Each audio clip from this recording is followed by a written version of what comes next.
So I'm going to say hello to everyone. I'm David Walker. We are playing Teams with Attitude for the Gauntlet, which is a 1990s Saturday morning sort of kids show. Game where you can play one of three super teams. You can be like Biomorphers, Captain Planet Elementals, or Power Rangers and sort of Sentai like.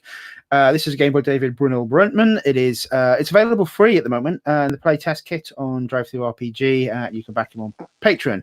We're playing with the Gauntlet inclusive policy, and we've set up our safety tools. We're using X cards, and we've set up lines and veils, and we've established a few other sort of safety bits and pieces. I'm going to ask everyone to introduce themselves. If there's any way you want to be found in the wider internet regarding any things you're doing, you can also check that out as well. If you could let me know your preferred pronouns, that would also be cool as well. I'm going to go as I can see you on my screen, so I'm going to ask Jamie to introduce herself first. Hi, so Jamie, pronouns they, them. You can find me on Itch.io, Itch.io, temporal hiccup.itch.io. I cannot recommend Jamie's games highly enough. They're awesome. Thanks, Dave.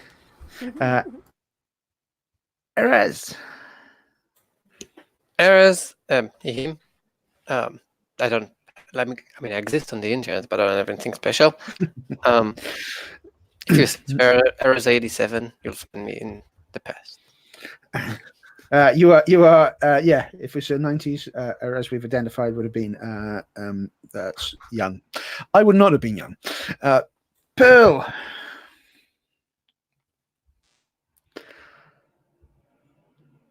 You're muted, I'm afraid, Pearl. Ooh, I just hit the thing. The tablet and the StreamYard, they are at odds. They're having their own 90s battle secretly. I'm Pearl. I use she, her pronouns. I'm currently in Norway and a little bit sleepy, and a little bit sleepy in that makes me giggle about a lot of things, Wayne, and this game is not discouraging that tendency. You can find me on Twitter now. I joined the Twitter recently, and my name is She Breaks Games. But it's not a threat.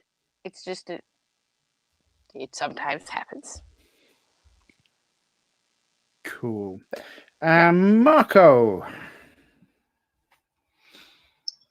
I'm Marco. I use he, him pronouns. I'm, I guess, cosplaying as my character. Yeah, I don't really have anything going on internet-wise, but all is cool. Everyone can just be happy to be a gamer. But so far, because we've been having a chat this morning about the sort of game we want to play, I'm deeply excited because everyone is leaning into the 1990s wackiness of this. We have a mixture of 90s kids, people who were not 90s kids, either because they're too old or too young. But this should be quite cool. People have chosen their playbooks. We'll go through the character generation phase at the moment. But what you have the option to do is choose which of the three teams you want to play, and we had a plea from Pearl to play the Elementeers in a sort of a Captain Planet sort of way. So we just set up that they're going to sort of have classic Greek elemental sort of backgrounds, and they come together into this the special form. So we're going to build the team first, and then the individual characters to begin with. So we've got fire, water, air, earth. As everyone wants to call it, wind rather than earth, that is fine. I think Marco's just chosen he's going to be earth because he's playing the slacker playbook, and Pearl's playing the jock, so she's going to be fire. No one. I'm sorry. Yeah, where do I write that in? No, there's not, because we're sort of building this as establishing questions at the moment. So I think we put you can put it, if you want to, just put it against your character if you like at this present moment in time. So we go to the characters tab. I think you can probably just put it in the played by. Yeah, but no, our goal is something slightly different. So put it in the played by at the moment. Just to make a note of your element there as well, if we wouldn't mind. Okay. Who wants to be water? Who wants to be air? Out of Jamie and Erez. I don't know. I'm thinking something weird, like going metal or something, or lightning. Yeah. Like the weird element. That's not really an element. Lightning would fit with air. That would be cool. Play around with it. You don't have to be. Those are sort of the general themes, but yeah, you could be. You can be whatever you want. Water could be like ice, steam, anything like that. Ooh, I do want ice. That feels like a very cool rebel. Yeah, Kinda. ice cold. Yeah, I'll take ice. Yeah. Lots of puns around ice cold. Also. Then yeah, I'll take like it's not exactly wind or lightning, but weathery. Weathery. So lightning plus wind. Yeah. I stole two. That's quite Zeus-like. All is good. Yeah. Okay, so again, let's have a look at the sort of the elemental team that we're building at this point. So we sort of set our theme because I think it's important to set the palette. What we want to do next is set up the home town that you are in. You can either make up a town, or there are a number of random generators for stuff inside this game as well. So we want to name the all of these sort of games take place in a mythical, sort of reasonably sized but not major city, usually in the US. Anyone got a name for a town, or should we use the random generator? Midvale. Midvale, was that? Midvale. Midvale. I'm in Norway. That's really odd. I'll take it, but it's very odd to be playing a 90s American town called Midvale while actually being in Norway, where Midvale is part of the mythology. Oh. I literally met someone named Loki the other day and had a really culture shock dumb American moment where I had to just blink a bunch of times that someone named Loki had walked into the room. But yeah, Midvale, if we want it, is hilarious. I'll take it. Okay. For Asgard. I mean, hey, we can set all of those sort of things in. So let's define a couple of things about Midvale then, folks. What is it? Is it a? It's definitely sort of in the Americas. It could be US or Canada, probably US. But is it on the East Coast, the Mid Coast, West Coast, or is it in the center? Where does it sit? Where does Midvale? I don't know. I'm thinking the Midwest. It's in the middle. Technically, it's a city in Utah. I just found out by looking it up. Come on, but that's like every ward will have a city in the USA. That's true. Yes, that's right. We have every word has a city. I was just in Pineapple the other day. Yeah. So are we happy with it? It's in the Midwest. Is that sort of in towards the north where it's more green and foresty, or is it in the open grasslands where the dry plains of Utah, near somewhere like say Salt Lake City? What's it? What does it feel like? So I'm going to ask. I'm actually going to ask. Mark will give me the name of the town, so I'm going to ask Pearl to sort of describe the environment. What does the city feel like? Okay, Midvale. Also, it's Midgard, not Midvale in Norse mythology. I'm just tired. Midvale is a big enough town that you don't know everyone, but that if you were to do something important, everyone would know who you were. Does that make sense population-wise? Yeah. Maybe 2 main high schools, too many for just one, but probably a little rivalry between those high schoolers, as I'm imagining. And little leaning towards suburby, maybe. like the residential neighborhoods have like nicely manicured lawns and trees and things, which, you know, it would be a shame if a giant elemental came and knocked over everyone's pretty landscaping. Cool. I'm totally happy, by the way, of leaning into Norse mythology around some of the natures of elemental forces. Quite fun narratively. Cool. So that sets about that. What's the name of the high school, Jamie, that everyone goes to?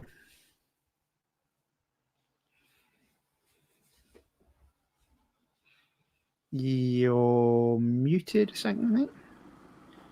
Oh, can hear you now. Oh. Has anyone got a name? Do you want to give us a name for the high school? I feel like something super 90s generic. What did we see in the show? Something like Middle Town something, or like Pine, like it's based on a plant tree. I'm really like reaching here. Yeah, I'm remembering. So what about well, we can we can just call it Midvale High School is fine. I think we're okay with that. What about the sports team mascot then? I feel like the jock should say what the mascot is.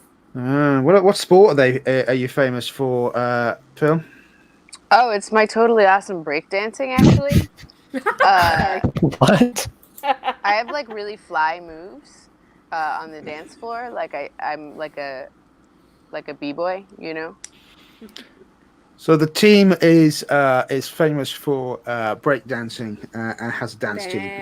I think that feels quite cool in the 90s. This is so awesome. Yes. Can the mascot be like a boombox or something? Like it's someone in a boombox outfit? Like yeah. That would be hilarious. It's actually me in a boombox outfit, and then I take it off to do my awesome dancing.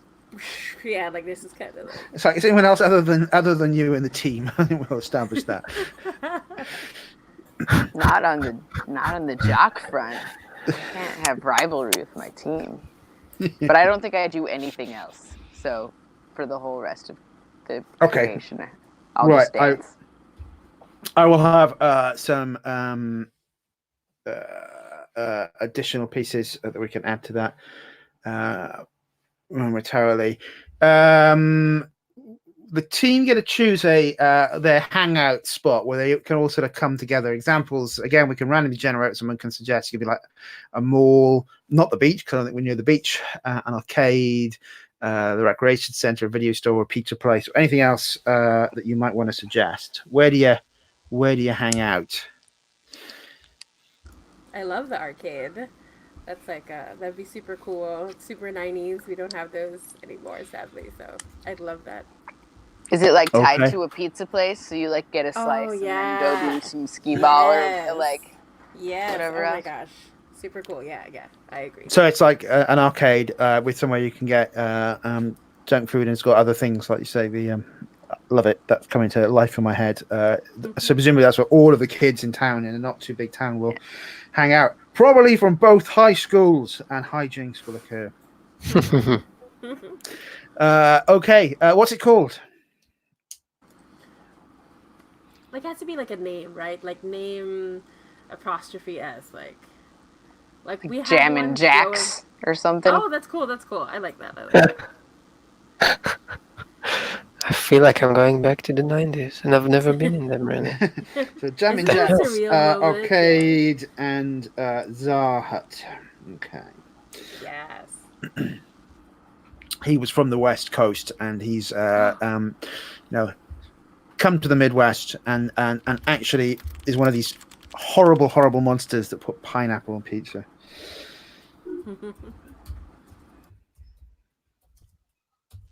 He's going to be the real villain of the series, isn't he? That was the tell right there. And anyone who eats pizza, pineapple on pizza is a real villain in my worldview. Oh my gosh, I love pineapple on pizza. You are. I am tolerant and open, and I allow people to live their life as they want. But But no darling, pizza, Still a villain. no Still a pineapple. villain. If I'm not in Secretly New judging York you. or Italy, I don't care what you put on it. I just live in don't- Montana right now. But I'm the I kind of don't person care. Good where, barbecue sauce, whatever. yeah, like I used to watch Teenage Mutant Ninja Turtles. It was one of my favorites, and I used to like legitimately want to eat the pizza, even though it sounds gross. Like I just always wanted to try it. Awesome. Okay, so we've got a bit of a theme of where we're from, where we hang out. The rest of the team generation we do as we build and play in game, and then we'll figure out how you get your cool, awesome powers. We should actually now go into your character generation, and let's boom, boom, boom. So we'll go through each character, and I'll just explain how the playbooks come together. Okay, so everyone has chosen their playbook. You're going to choose your name, and then you're going to choose, as I say, what you look like. Okay. You can see I haven't put it onto the top of the sheet, but I will deal with it. Just put it with your character names at the moment. There's sort of animal, element, or color. Color would, and that depends on the type of team. Because we're playing elements, we've identified what our element is. The first thing to know is the your thing. Okay, on your character on the keeper. So I've got the Brainiac up in front of me at the moment, which is like on page 9. It's your thing. What are you awesome at? So what if you choose from your thing? If something else you want to do, choose it. It's just quite important because if you were like the Brainiac and had chemistry, you'd get to roll twice and choose which role you want to keep. So it's the thing that your human form is really, really cool at. Okay, then we got 4 stats: cool, fit, sharp, and weird. I think they probably make sense, but cool is how hip and chill a teen is. Fit is how strong and agile and tough a teen is. Sharp is how logical, smart, and attentive they are. Weird is how offbeat and strange that they are. You'll note the 2 entries for your stats. There is normal and there is morphed. Morphed at the beginning is always +1 higher. So when you take on your elemental form, you're almost always one layer higher in terms of what you do. Okay. There are conditions, much like mast, and when you get hit, then effectively you might get a condition. That can happen if you fail as well. You also have attitude, okay? Attitude starts at 0 and can go up in each session, and it drops back down at the end of each session. As well, okay. You can get attitude from doing such things as where is it gone? You get attitude by making drama, and there's a list in the playbook moves, such as betraying someone's trust, delivering a one-liner, or failing. So on a 6 or less, there is a fail. Advances in this game, we go through a checklist at the end of the game session to understand if we have hit an advance as a team. So it's all about the team as a game. Okay.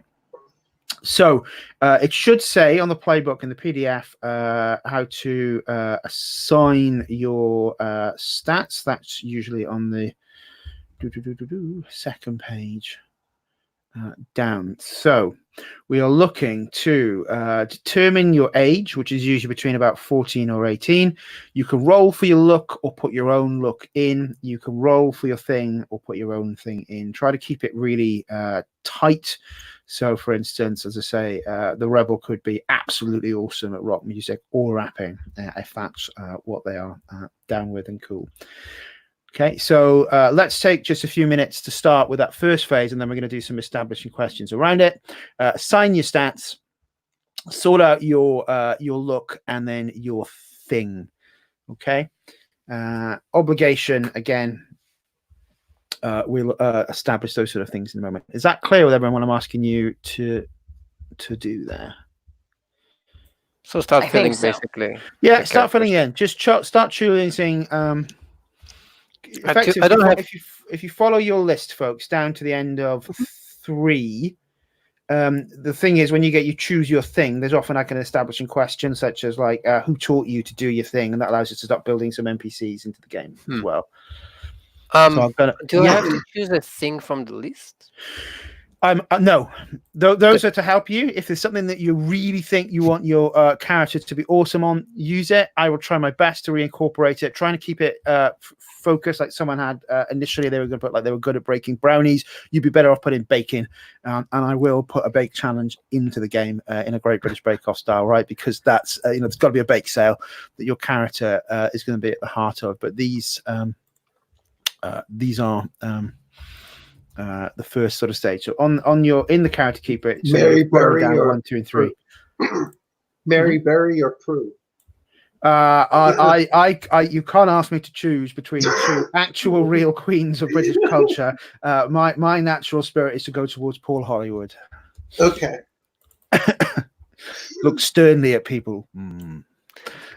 I'm getting a handshake. Yeah, I will start issuing handshakes at the end of the game. If you haven't watched Great British Bake Off or whatever it's called in the US, then these probably make no reference or sense to you. But I will offer a Hollywood handshake to my favorite scene. Instead of stars and wishes, we'll have Hollywood handshakes. Yeah, I think I'm choosing stuff already. I have the perfect weirdo. Cool. Remember, it's light and fun and effervescent as a game. So, see how that is going. So we start with 0. How do I figure out obligation and goals? So we will do obligations and goals shortly. They're a little bit further down on the character generation. Okay. Okay, so I can. I filled mine in based on the playbook. It like told me what my goal and it will often will. So let's have a look at so obligation for the slacker normally is an after school job. If you want something else, the obligation is the thing that ties you to your real life before you get your cool powers. And if after school job isn't where you want to go, you could choose something equivalent. It might be a caring for a parent or something like that means that you've got a drag on your time, which is a hook that I can use to stop you from being able to just jump off and save the planet every 5 minutes.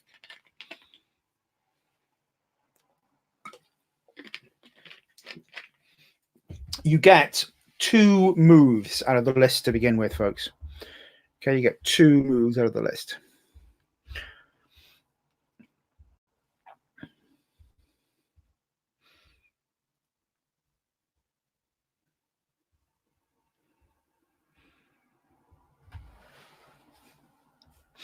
I'll just note that I'm going to end each game with sort of a stars and wishes, but I'm also going to do a thorns round in each end of each session as well, so I can provide feedback to the game designer.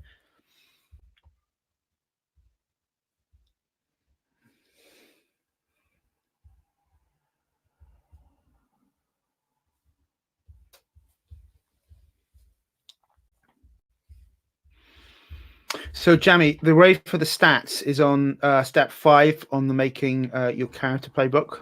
So, in the PDF, if you look at it, you'll see step 5, which has the array of the.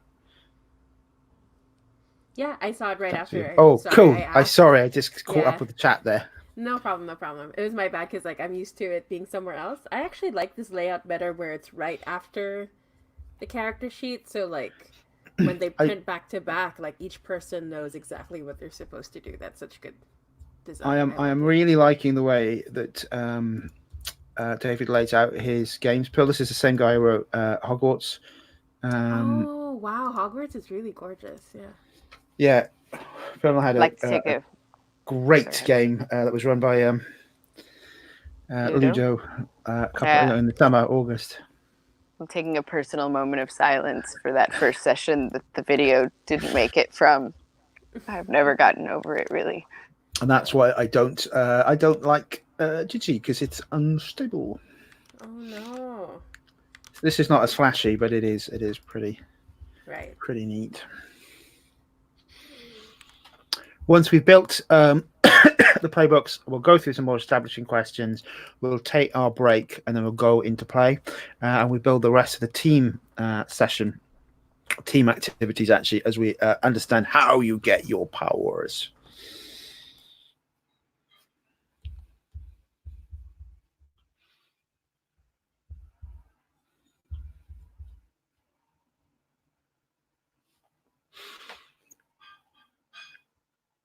So I'm running Henshin on Tuesday nights at the moment, which is much more. You have to play Super Sentai in that game, and it's amazing when you give people the opportunity to build a world, how different things come out. It is my joy of playing on the Gauntlet. I'm looking at my moves. Mm-hmm. Is everyone cool with me taking bad influence? When you get a teammate to break the rules with you, gain +1 attitude. But if no one's in the mood for it, I cannot take it. Is that cool? All right. No, I like that a lot. Yeah. And after I advance, I can choose another move for my character sheet that would like make that work together pretty well. Oh, nice. Okay, perfect. Is everyone okay with me taking obsessive and a freak? Let me see. Obsessive is when you bring up your thing at an inappropriate time, gain +1 attitude. So like, what's prepare. Your thing? Oh, childish toys and tricks. Yeah, prank them. So yeah, prepare. I love it. I also have a bunch of spiders on my screen. I'll get them too. And I will drink right out of this.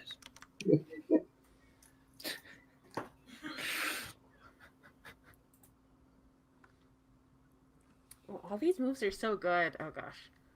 Really descriptive. I'm really enjoying this. So I thought you were the Dave who wrote the game.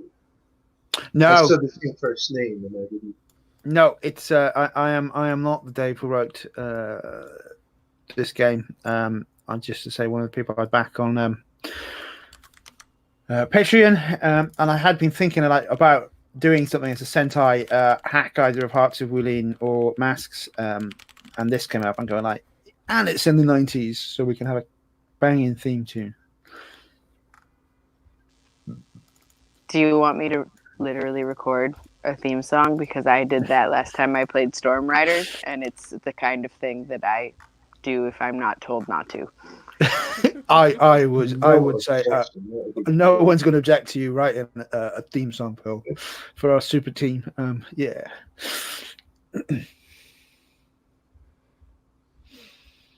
How are we doing, folks? Have everyone managed to fill things in? Does anyone need any help from me? Slightly off topic, but I was going to say earlier you had said that you wanted to spend some time away from running dark games. And I don't know if you remember, but when we played in Ludo's game last month, I asked if maybe, after the holidays or whatever, you would run. I will be running Masks after the holidays, but it will be in a Gotham City type setting. Yes. Terrible. But I will definitely be doing Masks in this time slot in January. Okay, so I know you expressed a real interest for that. It's the breakfast club for me. Yes, no, it's not the same time for everyone else, but I like Saturday mornings are great. My wife likes to lie in, and I can't lie in, so I get up and run a roleplay game, and then we have the rest of the day. That's probably going to be a quarterly as well, but you don't have to oblige to all 3 months, but I'm probably going to do it as a quarterly. This is basically the afternoon for me because I work graveyard shift, so even though it's the wee hours of the morning where I am, it's my afternoon. It's the middle of the night for me, and I will bribe you with my firstborn child to get into a quarterly of Masks in Gotham set with you as the GM, just so you know. Children is not on my wish list, so sorry. I mean, luckily I don't actually have any children, but some equivalent thing. No, we'll. This is I'm getting quite a core of players who are available at this time, and I will lean out to them first because they're so reliable in this time slot as well. Sometimes you do get some of our friends in the US who don't realise that there is a 10 a.m. And they think they've read it as 10 p.m. and they don't join the game. It's 1 p.m. 10 a.m. right? your time. 1 p.m. Which part of Israel are you in, Raz? Right in the middle, basically. City I think called it's the 2 a.m. slot usually for me, right? When I'm at home. I'm visiting Israel in December on my wife and I on a cruise I'm getting to go to. Ooh.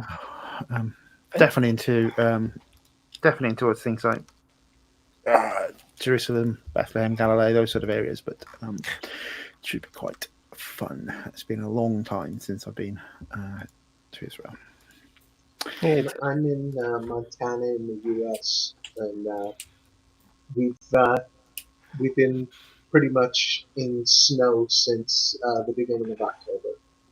Wow! So autumn just skipped us right by. We went from summer-ish to winter. Cool. When you're putting your character name in, can I ask you to put again, if you have or haven't, can I ask you to put your preferred pronoun for your character as well, so we're not making any assumptions. I'll ask you to paint and describe your own character and introduce them as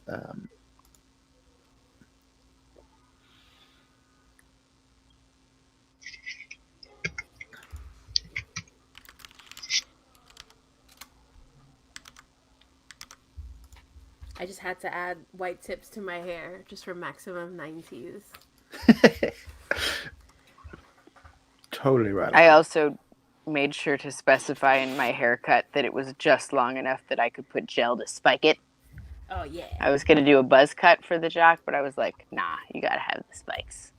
Yeah, but like 90s, like... Oh, We're yeah, going to look super cool. fly next to each other. It's going to be rad. Yes. Oh, I also I don't know if you noticed that my thing is breakdancing. So I feel like I secretly want to join the breakdancing team, but I'm not. Hey, man, we're a team. Like, you want to come and be with the B-boys? Come be with the B-boys. We got this. Teamwork. I put rainbow hair. Oh, yeah. And awesome. half for eyes. Because I probably wear glasses. Okay, so how far down? Pretty far. I actually just don't know where the goal comes from. Is it from our group thing or? I was trying to find that myself. I'm still because I have everything except the goal and the. It says something at the top of the character sheet, right under the outcast, for example. It says your goal. So yeah, there we are. It's on the sheet. Midway. Oh, did I miss it? Okay, let me double check. Yeah, so like right above everything. Right underneath the name, the jock, your goal. Sorry. I went right past it. Yeah, hitting your goal fits into sort of whether or not the team advance at the end. I see. Okay. Yes. Thank you for that. Get something done by going against the rules. Oh, exciting. So I think I'm in 8. Figure out your connections. I'm just kidding. Yeah, and then I'm going to ask you to introduce your character and then go through some of those connections and stuff. Yeah. Cool. I think I'm this excited because I was such a goody two shoes in school. So, oh no, who am I kidding? No, I wasn't. But they thought I was. That's a difference. They thought I was. So I tried to break the rules and like no one believed it. That was the worst thing. What's weird for me is that I was a very clear mix of the rebel and a very serious classical musician student. Ooh. So like polar opposites, neither one of which, like, we didn't have sports at my school. I went to a performing arts high school. So playing the jock is like, I don't actually know what they do other than from TV, but I was a 90s kid, so I'm going to play what I understand a jock was specifically from 90s TV shows. Yeah. apologies to actual jocks. I don't understand your world. Nor do I want to. I could use some help picking between. I've narrowed down the moves, but Oh, sure, yeah. I'm Let's really take a having look. trouble picking the last one. So I want to take Pumped Up for sure, where I enter a dangerous situation and psych myself up.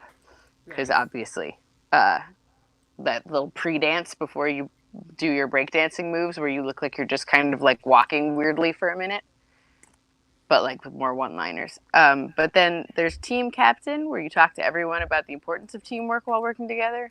And then there's Pep Talk, where you encourage a Yeah, teammate. I was about to say they're both so awesome for you. Right? Like those are right up my alley, but I don't know what's better. Do you want to be the team captain? I feel like Pep Talk is a little more flexible because you can still use the +1 attitude for the role, if I'm not mistaken. Like you can still add the +1, and then you could also choose to clear the debt. Is that right? Or let me double check. I'm thinking more just like narratively, what would be fun, right? Like, would it be more fun for me to like get everyone together and be like, "Hey guys, we're a team and we all matter," or like to like take the one who's discouraged aside and like do some push-ups with them or something? Probably the latter, right? Maybe you're right. Pep Talk might be better. Yeah, I feel like I would you're like that to type take one for the team as well, but it wouldn't be as narratively fun either. Well, okay, but I would take one of those as an advance. As Cool. Pep Talk and Pumped Up it is. Totally tubular. Rad.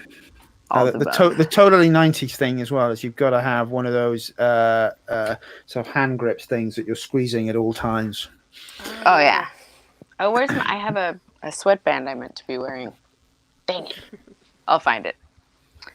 All right, Pep Talk. Come on. Oops.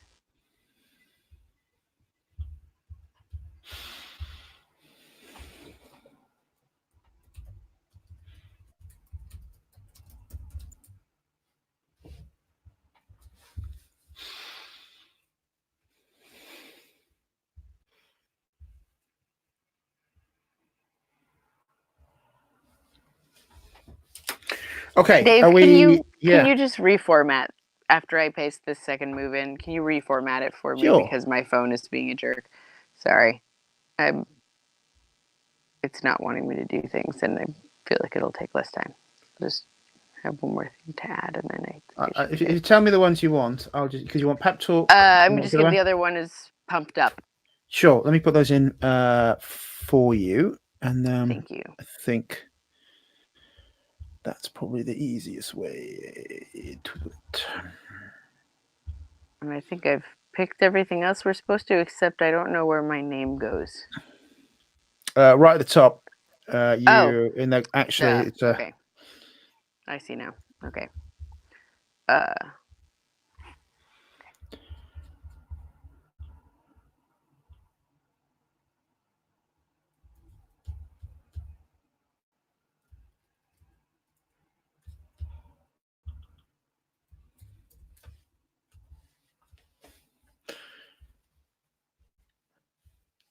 Okay, so should we move on to do sort of bring in the NPCs and start doing some connections then?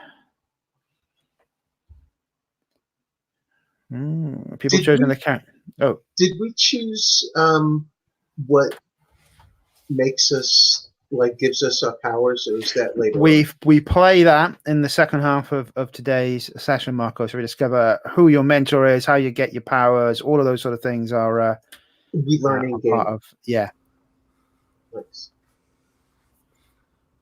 Sorry, I had to ask my partner to unmute for me because the cat's like demanding attention. And I'm weak. I'm very weak. That's why my door is shut and my cats are outside. I have no doors in my apartment except for the bathroom door and the front door, so everything belongs to the cats. Oh no, she's leaving. Now she's leaving after I because if your cat needs a character keeper set up, we can do that. You can be the popular girl. Sorry, my cat voice came out. I saw your cat jam, and I was thinking about an idea of like making a pentagram and putting the cat in the middle of it and see where it goes. Oh my gosh, I think that would really work. Like the moment you just take out the masking tape or whatever and put out a pentagram, they're just drawn to spaces and boundaries. We got. So I mean, weird. Whenever a package arrives, it's like that's for me, and the box is for you. So we have 2 cardboard boxes continually in our living room floor because if you have one cat will fight the other one to get in the box. It's like no, share boxes. Yes. Okay, Marco, Jamie, have you got character names? Yep. My character name is Blake. Oh, you've put them in there. Yeah. Cool. Yeah. Oh, should I put it somewhere else? Sorry. If to where it says above and it says name on your sheet, pop it there for me as right. Well. Sorry. Yeah. I didn't see it. There we go. That tells me that my character, because I put the character keeper together for this, it's probably not as clear as I want it to be. Okay, right. Okay. I just have weird eyes sometimes. Jamie. Marco, why don't you introduce us to Domi to start with, and then we'll get some questions, and I'll sort of stripe across as we do these. So introduce us to your character. Okay, I gotta. Okay, so Domi it's Dominic Kostopoulos. He is the Slacker playbook, and his theme is he's got earth powers, and so he's primarily in green, though it is he is wearing a tie-dye and a knit cap, and has a peace symbol hanging around his neck. But his tie-dye is a lot more green than mine, and his obligation is working at Yaya Starshine's bakery. That's and a family business, and so he gets in a lot of trouble from skipping out when he's supposed to be working in the business, and they make him wake up so early. It's ridiculous. And is it run by Yaya? Is that would you say, was it Yaya? Yeah. Does she own and run the bakery, or someone else? Who's your boss? Oh yeah, it's a family operation. So it's my grandmother. It's Yaya. Ooh, lovely. Cool. So,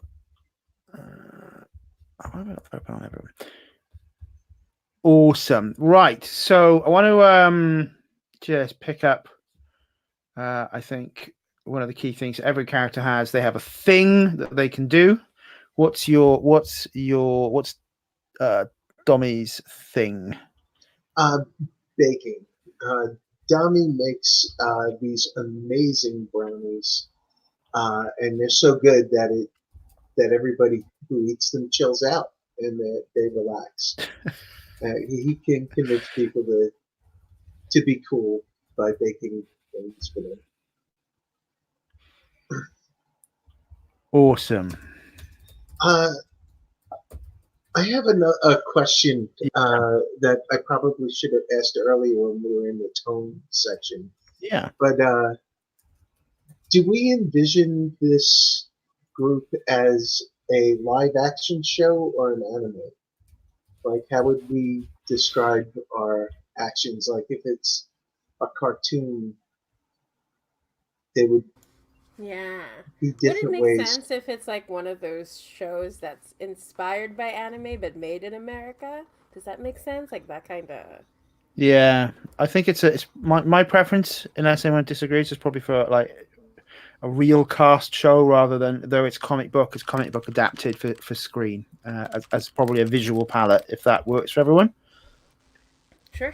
Yeah, I'm kind of picturing like a somewhere between Power Rangers and Saved by the Bell aesthetic, of live characters, but that's just my own thing. Cool. And I Tommy, assume that's not very helpful for eras, but we'll help you along. I prefer Just live think- action on anime.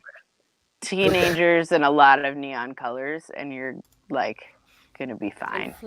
And flat lighting, like really weird flat lighting. yeah, it's all really bright, slightly neon, and yeah. And like decorations are just geometric shapes. Yep, and usually like overacted. a triangle and a circle. Yeah. Tommy, was it your grandmother who first taught you to bake, or someone else? Yeah, let's keep it to her. It'll be my grandma. She taught me. What's the Star Shade. what's the number one thing that gets baked? Is it the brownies? That is the thing that all kids come looking for, or something else? What's the biggest seller? Oh, it's the thing the kids come looking for? Yeah, what's the biggest seller? You know, I'm thinking like, what's the bakery famous for?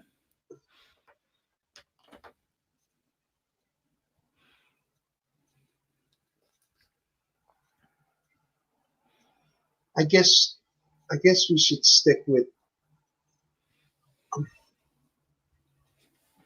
the brownies if it's going to be for the kids. Yeah, that's fine. We can do brownie and cakes, but just so we know, cool. All right, let's go across to the next character in the Keeper, who is Blake, played by Jamie. Would you like to introduce Blake to us? Sure. So Blake Williamson, they, them, their element is ice. Blake is the rebel of the group. Their goal is to get something done by going against the rules. I like the idea of Blake being the youngest. You know, like the youngest who acts like they're above everybody else, like extra annoying. So Blake is only 15. I'm also seeing that Blake in my eyes is like, they're like biracial. So they're like, I feel like their mom is Filipino and then their dad is like this white dude who was like at the army base and then they moved back to in the middle of America. So their eyes are amber, and their hair is red with white frost tips because 90s. Blake is always wearing a bomber jacket. Blake is always wearing thrift store chic that's kind of effortless. Chuck Taylors that are faded, fingerless gloves. And Blake's thing is that they're really, really, really into breakdancing. Their older sister taught them how to do it. I'm thinking what's happening is like their older sister is like in college, and it's that weird time where like their older sister moved away and they're not as close anymore, especially because this is the 90s, so there's no Facebook yet or whatever. And the obligation that Blake has to deal with is detention, because of course they always land in detention for the smallest thing. And yeah, should I mention anything else? So I've got a couple of questions for you. So do we have a name? Would you like to name your older sister, even though she's slightly off screen? She feels like she's an influence. Yeah, for sure. I'm trying to think of a typical like Filipina name. Yeah, let's just go with Amy. Yeah, I think that makes sense. So Okie. Yeah. And is she off in college or something like that, or is she? Yeah, I think she's gone going off her to job. Yeah. Oh, you know what? I think she's about to get into college, but she's like working. She's like doing stuff, so she's really busy. I think she moved away. So you only get to get like a letter from her and speak to the phone occasionally, because yeah, I think there's like email, right? There's like AOL and stuff. There's like dial-up, so I think yeah, if emailing you're each other. there definitely is in the early 90s. Someone who What did I'm web thinking is like we development. have a GeoCities page. We have like a website. Oh my God, I'm having full of- flashbacks. Full of like fan fiction with rainbow GIF borders. Like, but my Awesome. sister no longer updates it. I'm the only one uploading fan fiction. She's So it's outgrown it. really Oh. lonely. Yeah, it's like what is really cool in the 90s? Was that Buffy? Buffy was 90s, wasn't it? I'm trying to remember. Look, it can be 1990 something, right? So I think I'm very happy with it being roughly so. I'm very happy to say 90s. Star Trek definitely was. Oh no, that's it. Yep, definitely a Trekkie. Definitely a Trekkie. That is Blake and their sister. Cool. What about your parents? Are they? Is your father still in service, or have they come out and now got a real job in the town? Yeah, I'm tking my dad retired from the. Is that what they call it? Well, they left the service. Yeah. He left the service, and now I'm thinking he does something really cute now. That's like so uncool. It's like I'm just trying to think of it. Something is baking Maybe too could he work similar. in an amusement park? In the what? Sorry. In the amusement park, because it's a place that's always happy. Yeah. There's like a small, like weird little amusement park. Like it's not really cool, and that's where my dad works. It's super uncool, and I used to help him out. So is the amusement park now not so cool because the arcade's open? Yeah, I think that's a good point. Yeah. And it was like a smaller, right? Like an amusement park, like the smaller carnival type. So, yeah, and then now the cooler place is the arcade. It feels like this town is like on one of those big routes cross country where people might stop, for a break. What's your father's name? Let's see. Ooh, what's it really like? Oh my gosh, I'm tempted to call him Joe, but that's too stereotypical American soldier. Chuck. Chuck, sure. Let's go for it. And what about your mum? So my mom, I'm just gonna transplant my real mom. Hi, mom. Okay. She's small, very. She sounds like she's shouting and upset all the time, but that's just her normal voice. And she's really short, like she's only like 5'1", 5'2". And she's just very happy at home, cheerfully nagging her kids. I'm super weirded out that you just described my high school Filipino boyfriend's mom in like exacting detail. Oh my gosh, it's really weird. That was like, very odd. It's just I did not know that. They're probably from the same area of the Philippines because my mom's from Cavite, which is where the rebellion started, and they all scream and shout all the time, even when they're chill. Like that's just how it is. I was terrified every time I went to his house. Like we'd be in his room, and there would just be like, and it was like they'd be letting him know that dinner was ready, but I was like ready to have myself killed at any moment because of the screaming. Yes. That's exactly my mom. I exactly had friends who worried about the same thing. They were lovely people. I just didn't understand the cultural difference at the time. Yeah. But what's her name then? Let's make sure we got that trapped as well. Emerita. That's like I'm gonna write that down here. I'm just really getting my mom like entirely. I'm not changing anything. Cool. Awesome. Excellent. Right. Let us come across to the one. So it was your sister who took the breakdown, so we established that, so that's fine. Then let's come across to Sai being played by Erez. So Sai, would you like to introduce or Erez, would you like to introduce Sai to us? Sure. So nobody really knows his name. He's like one of the oldest kids in the high school, so he's kind of detached. So no one knows his real name, but everyone knows his Sai. He would respond to he, him, and in time you will call him master. He's like the oldest. He has very colorful hair. He colors all of his hair. He looks weird. He has a flannel shirt and checkered pants. Like he doesn't really care about fitting. He has this giant headphone on his head, and when it's cold, he wears this gigantic, colorful trench coat. And the main point that everyone sees in him is that he always has this backpack that is full of shit, like full of nonsense. He would just take something out and start playing with it and doing weird things. Like when he talks to people, would suddenly take some sock puppet and start talking to the sock puppet instead, and stuff like that. Because his thing is childish toys and tricks. He collects them and he uses them. He does take them out of the box. So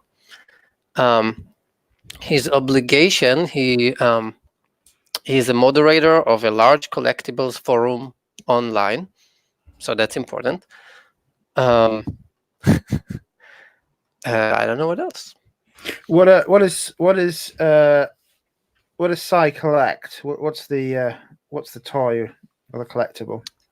I think just toys, like things that would be considered for little kids usually, like from finger puppets to masks of like famous characters from movies. Like anything.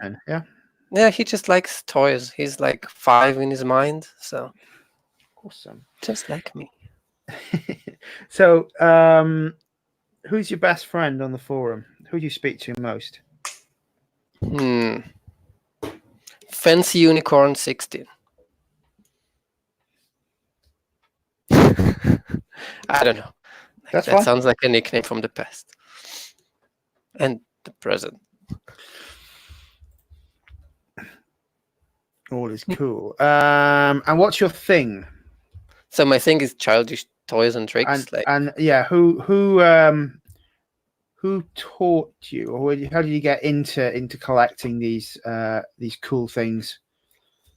I think my parents were nerds, so they had stuff, like they watched Star Wars and all that stuff and collected stuff themselves, and I basically grew up with toys around me and just stayed with the subject, basically. Cool. Have you got any siblings, or are you an only child? I think I sound like I'm an only child. Okay, so let's find out about your parents. Are both of your parents still around? Yes, I think they're both still around. I still live with them, obviously, and but I don't think anyone would know who they are. So if they ever appear on the show, you'll only see their bodies or something like that. You never see their faces. Like Cow and Chicken. Absolutely love it. So there's got this visual of we've got this disembodied voice, Big Bang Theory style, who's always shouting out your dinner's ready, but we never ever see them. Yeah, awesome. I absolutely love that description. I absolutely adore it. That's and they totally encourage my nonsense. They're the best parents. They get feeling that they're like original Trekkies, 70s Lords of the Rings fans, watch Star Wars, read Asimov. I've got this view in my brain of them. Awesome. Bobby B, the B-boy. Oh my God, that's so nice. That's me, yo. Oh, I'm so Tell us about this, Pearl. Yeah, you got to speak in character all the time, boy. Tell me about Bobby. What you're talking about? Obviously, I'm the authentic Bobby B. I'm a B-boy. I'm with the team. We rep for the school against the rival school in town. People think jocks have to be they have this image, but I'm all about the team. I love to dance, but I'm super into everyone's stuff because I got you. You're my boys and people of other genders. So yeah, I'm 16 years old, just up and coming on the B-boy team here at the school. I'll be the leader by senior year, I'm pretty sure. But you gotta put in the time. I got this. Got my nice blue sparkling eyes, catch the ladies, and I would have a buzz cut because that's kind of handy. But I wanted to leave it just long enough that I could have this really fly, spiky hair. Because you gotta keep your look going. So as you can see, I'm wearing a sleeveless hoodie with neon writing and jagged lightning letters that let you know that I'm totally rad, with my track pants and my Air Jordans, and I have little flames that I painted on the side because my element is fire. Pretend these are on my head, please. Yeah, my outfit lets you know that I'm totally fly and too cool for school.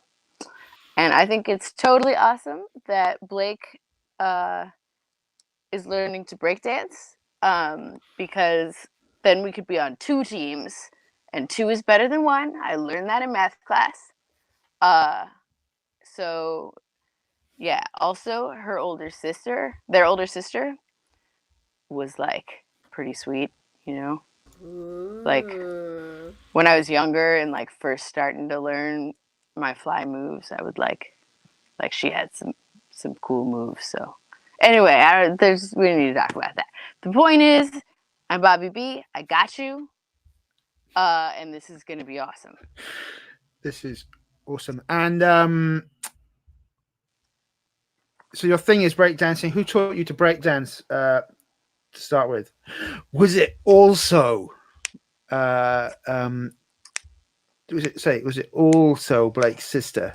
Is Amy like the original breakdance queen of the town? Ooh. She is the original breakdance queen of the town, but she didn't teach me. I would have been too intimidated back then. Now I'm like super cool, so it would be like no problem. But when I was younger, I was like a little bit shyer, you know. I like hadn't come into myself yet like I have now. So the other b-ball team members, like you could join when you first get to high school, and we have rehearsals. They're really awesome. You know, excellent, like team effort. Okay, cool. We have introduced our characters. We've built them up. We've got our world. We're going to take a just 10-minute break there, and then we're going to lean straight into some hijinks and action. Okay, so please take a break. It is 10 to the hour with me, so we'll rejoin on the hour and start from there. Okay, grand. See you later.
Just so you know, Eris, out of game, I'm gonna need to confiscate that hat for my hats to wear during games collection. I'm just giving you a heads up. You're welcome to take it. It's actually pretty new, and I like the sounds. It sounds like It from the movie with the little bells.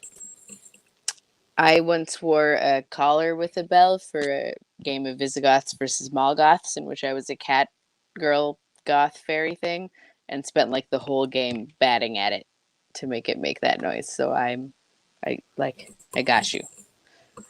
Yeah, I constantly move my head now. Oh my gosh, everyone looks so cool. I'm definitely dressing up next time.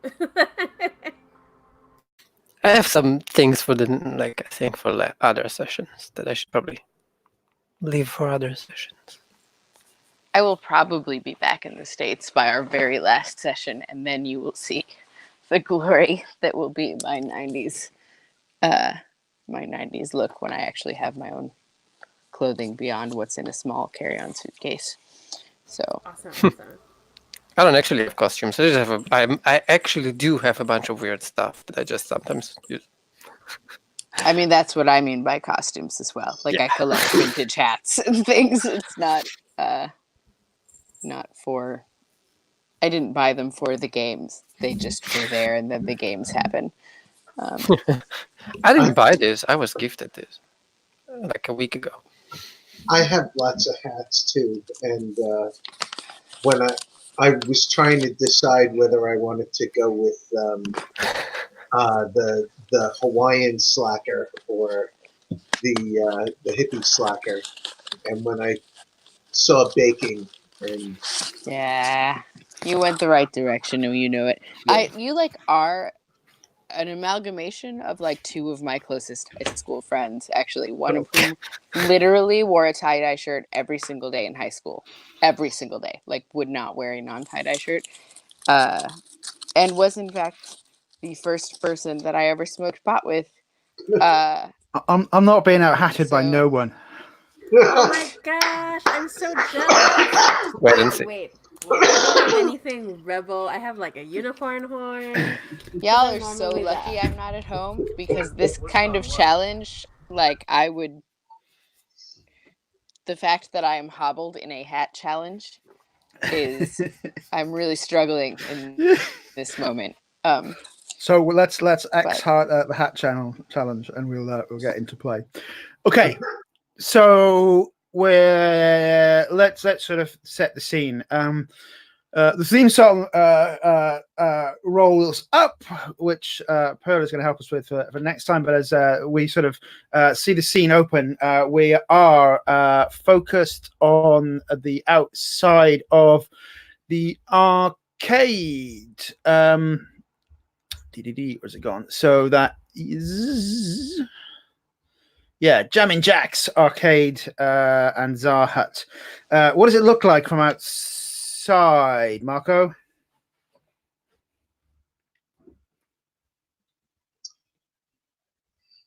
There's got to be a neon sign that says Jammin' Jack's, and there's blinking lights that go around the sign that flash in beat to the music that's pumping not only inside the arcade but on the speakers outside.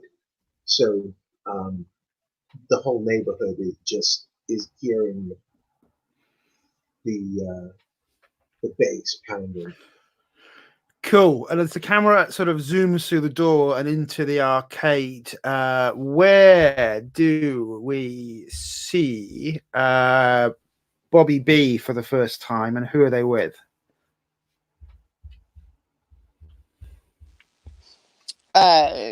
So you zoom in on the arcade. Where exactly, sorry? We're zooming in on Bobby B. Where is Bobby B? What are they doing? Who are they with? Bobby B is talking, if Blake is down, talking to Bobby, and they're in the Za section of Jam and Jacks. They've just had a slice, and Bobby B's doing one-arm push-ups while asking how Amy's doing. You know, all casual. Awesome. Well, is Blake down with that? Yeah. So I think Blake is just like, they're just looking to the side and they're like, oh, Amy? I don't know. Amy's Amy. Yeah, I was just asking, you know. I mean, like, it's cool. Whatever. Yeah, whatever. Yeah. Like, just, but you know, whatever in the 90s way, I want to stress that. Like, not whatever in the now way, which is kind of rude.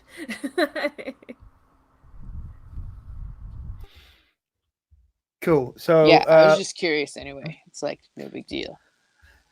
Yeah. Like, let's get across to Sai. What's Sai's favorite arcade game that we would see them playing as we establish the camera on Sai? So first you hear the bells, because he's wearing a weird head belt, and the thing you punch things, like with a hammer. Oh, the hammer, yeah. Whack-a-rat or whack-a-mole, yeah? Yeah, whack-a-mole. Yeah. He's trying to get as many tickets as possible. He needs a new shit. Are they good at it? No. Like, you see one of them comes out, and he's like, well, another one already came out. Like, he's very slow at it. Cool. Then, Dommy, who around you is making fun of Sai and his lack of ability? Self.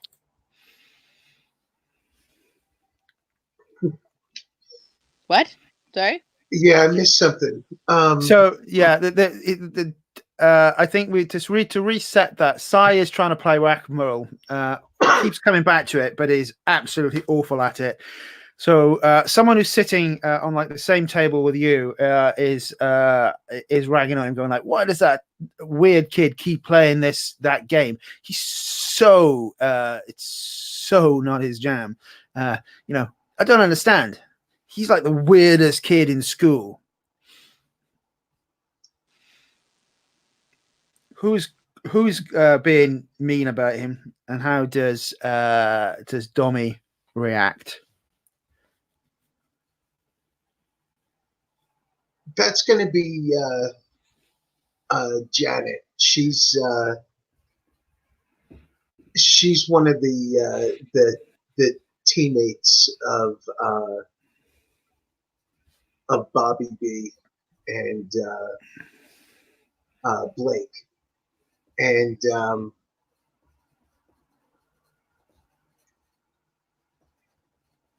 I tell her that, you know, you could be pretty weird sometimes too. Look at those shoes you're wearing. Why don't you here have a brownie, chill out?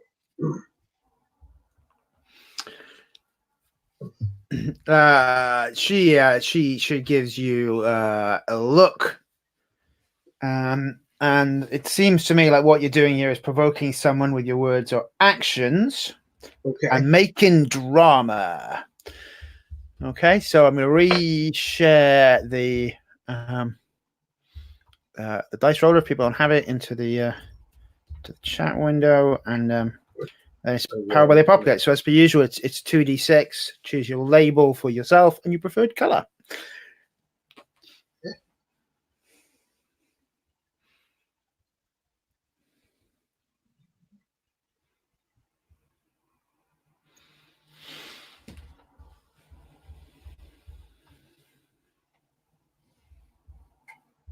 Wait a minute. That was the character keeper. Oh, was it? Hold on. What's going on? Let's try that as a reset. I think I may have copied and pasted. No, I don't want that. I want the roll for your party. Right. Sorry about that. I think I must have tried to copy the URL over it. Right. Let's go for. There we are.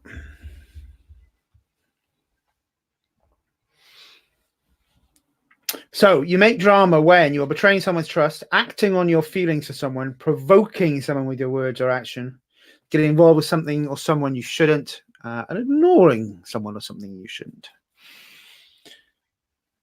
And you're telling one of the cool baseball kids to chill. So it feels like you're making drama. So what You're rolling stat do I use? 2d6, and it is rolling with a trait that best fits the situation. So you get a bit of wiggle room here. I would think cool would probably be the most appropriate, would be my Okay, suggestion. I'll go with that. Sounds good.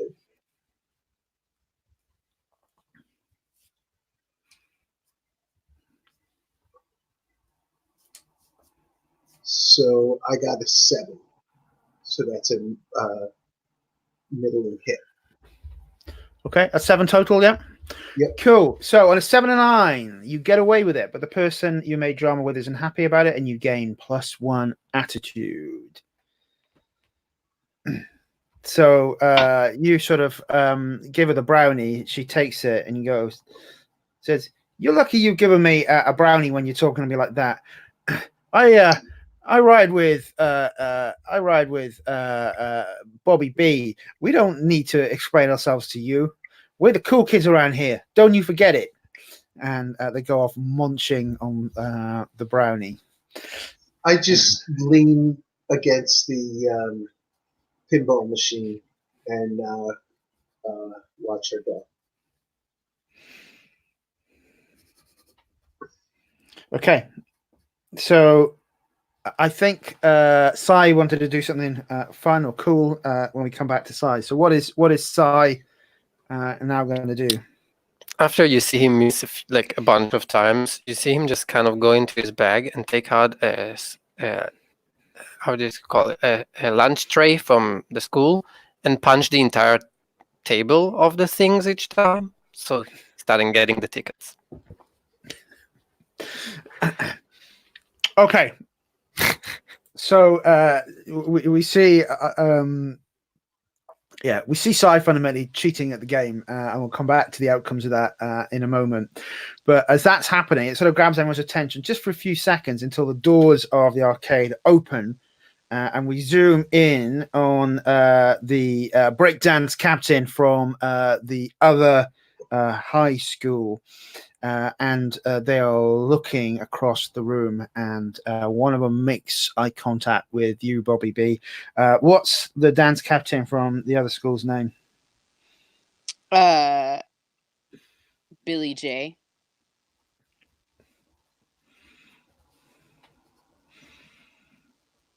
And I have stopped like mid one arm push up to like stare him down, because Billy J like knows that this is where we hang out on this time of the week on this day. I don't know what he's doing here. He looks at you doing push up. Cool moves. Yeah. You know, it's like real cool to make fun of someone for doing something you can't do yourself. You must be like a really big man over there, huh? Billy J. It says, we got the big dance off next week. I just wanted to come in and see what you and your loser crew are up to. We're going to beat you. Stone cold. Hey, man, you keep telling yourself that. I like really appreciate someone who's able to buy into their own delusions. So like get down with that. Go. It sort of walks towards you, and there's 3 others of them in the crew. They're wearing their purple jackets, Letterman jackets, and sort of he walks close to you and sort of butts you with his chest and says, "Maybe you want to throw down now some killer moves." What I like about this is that to bump me with his chest, he would have had to go down into a push-up position because I was still mid one arm. Oh, if you're still in the push-up and you haven't got up, then I think he's going to put his foot on your back and start pushing you down. If that's where you are, you reframe that. Oh, yeah, sure. So I'd like to grab him by the leg and pull it out from under him so he falls down. Cool. So you're a tense or dangerous situation. So I'm going to ask you to keep you cool. Okay. And you're rolling with your cool. Okay. Is it 2d6s, right? It's Like Power by the Hobbits. Yeah, normal Power by the Hobbits rules. 2d6 plus your stat. Give me your total. Okay. Oh, I'm red, not blue. Sorry, I'm putting my dice on the thing. Okay, submit. Oh, apparently I already had green dice, but the ones I just submitted are a 7. And then plus cool, I think, is a... Shoot, where did I put this sheet? I want to say it's a 0 or a your negative cool 1. is a 0, yeah. So that's a 7. Thank God. Okay, so you manage to push him off and get up, but you either have to take a damage for the effort, have to give something up, or in a bad situation, taking -1 onto your next roll.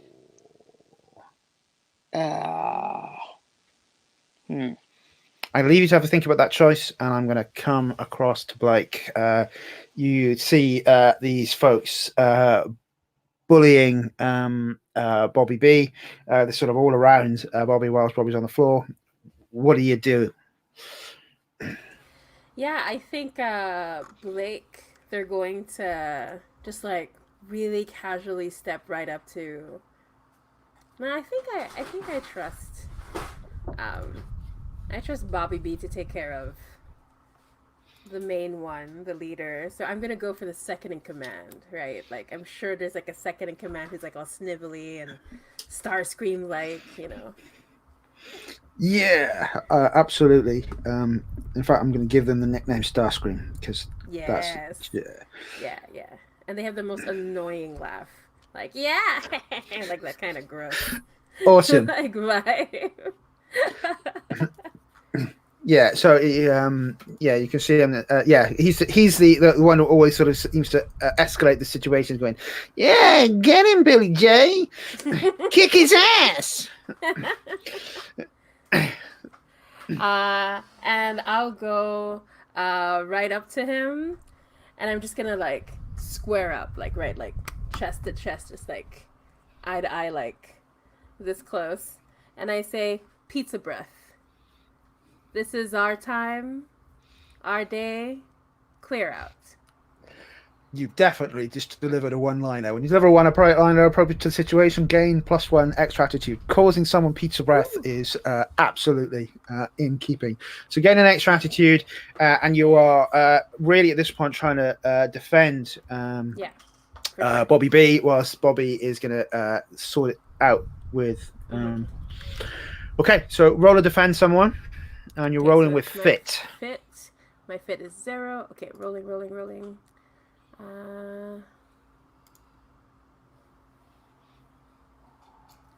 Oh no! That's a 4. It's meant to be.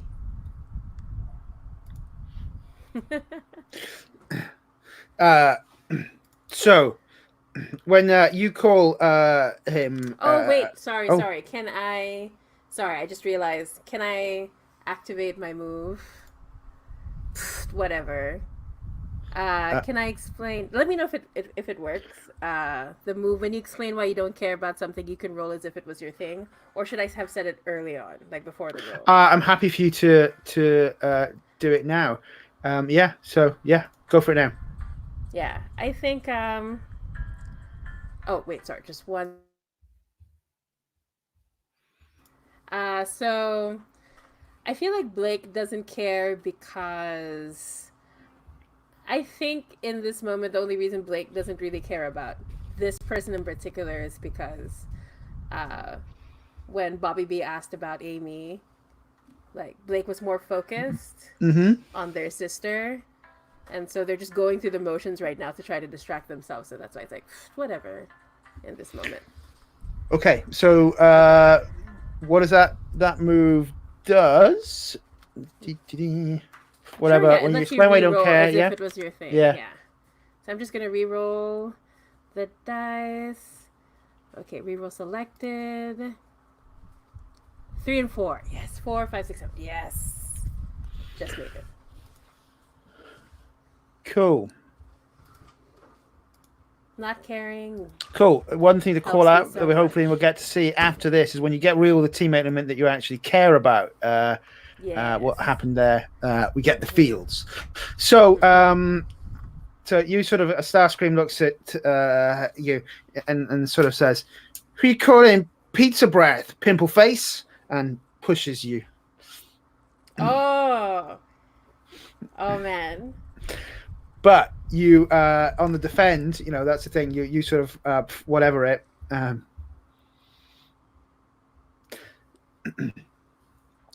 then that means it's 7-9. You defend them, but you're taking whatever damage they were going to take. So that push is going to give you 1 point of damage because they sort of like shove you quite hard. Whilst the testosterone is starting to build up in the room, Dommy, what are you doing?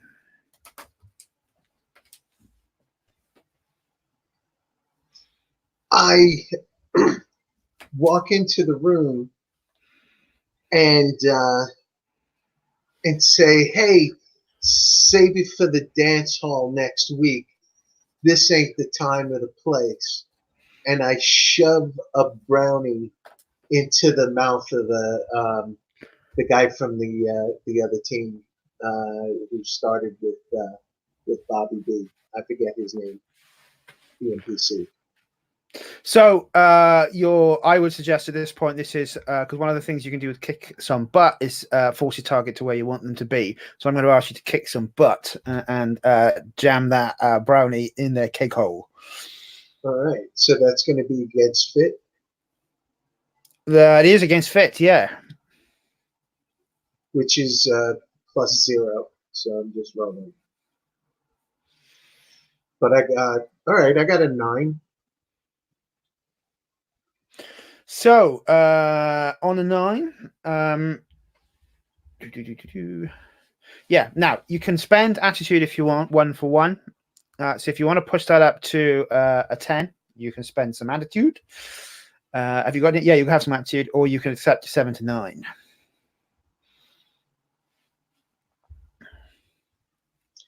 I'll take a 7 to 9. I think Okay. it's a little too early to be going.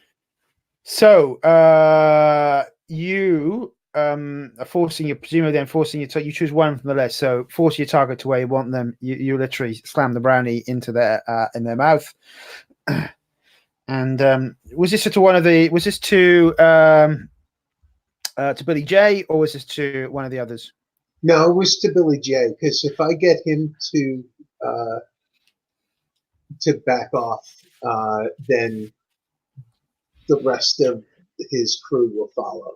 Okay, so you sort of push them into the corner. It's you push a little too hard on a 7 to 9, right? And it doesn't quite go into the cocoa. You sort of end up splatting it across his face, and you can see BJ starts by licking his lips and then pulling the cake down. And he says, "Dommy, I damn love your cakes, but we ain't taking that." And then all hell breaks loose.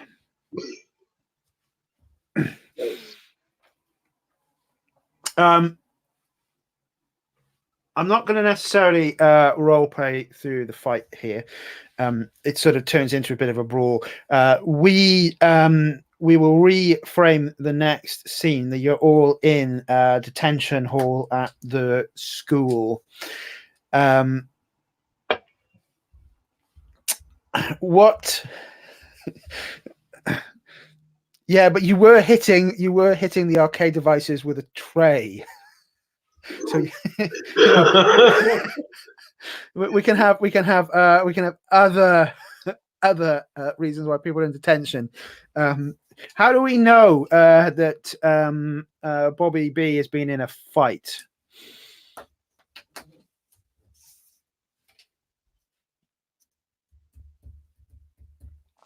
Pearl, sorry. How do we know that I've been in a fight? Is that what you just said? Yeah. There was a little delay. Sorry about that.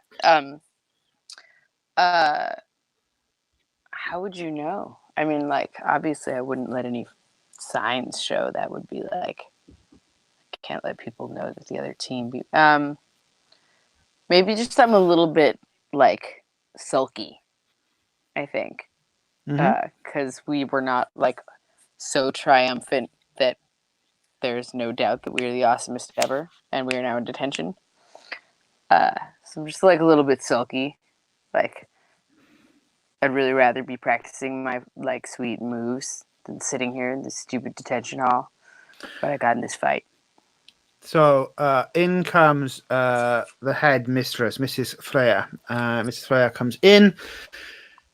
She has she's in her probably in her 50s. What is long hair and blonde in some places is also peppered with white. She has piercing blue eyes and looks at the four of you.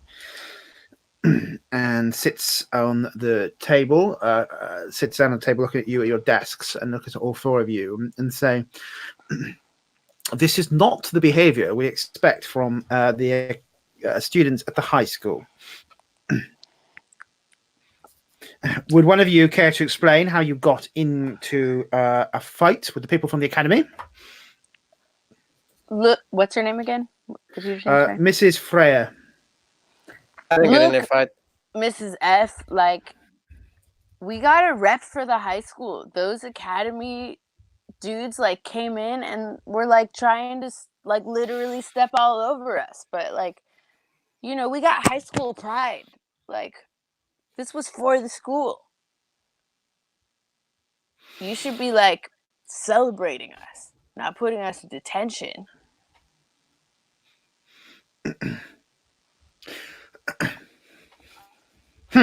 Rambunctious, aren't you, Robert? That's me, Bobby B. Yeah.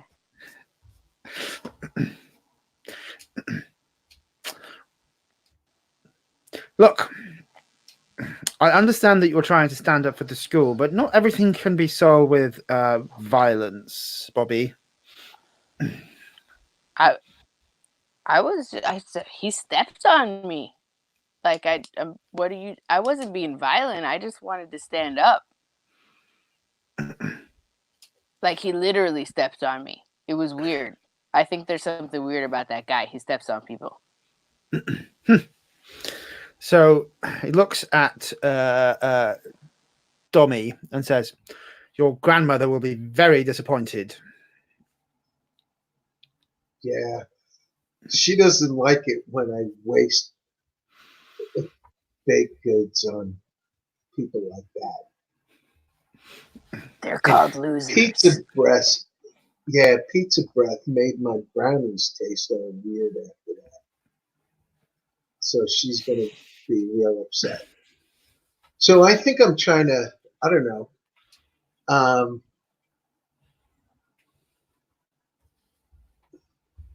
break the tension, even though that's not one of my moves now that I'm thinking about it. I think I chose something different. My apologies. Go on. That was a different choice I didn't take. So sorry, maybe repeat that. You're just trying to sort of lighten the tension in the room. You're trying to pull a move, or just narratively adding there. What's? Yeah. You know, by being silly and giving her a joke answer, because it was getting really serious. Mm-hmm. So I wanted to lighten things up. And then her eyes cross to Blake. "Mr. Williamson, your sister left this school as valedictorian. We had such hopes for you. So, everything about you is attitude. Attitude. So the thing with Blake is that Blake has their arms crossed and their eyes open, but they're in detention so often they've learned how to sleep with their eyes open. And so at that exact moment, a snore comes through like...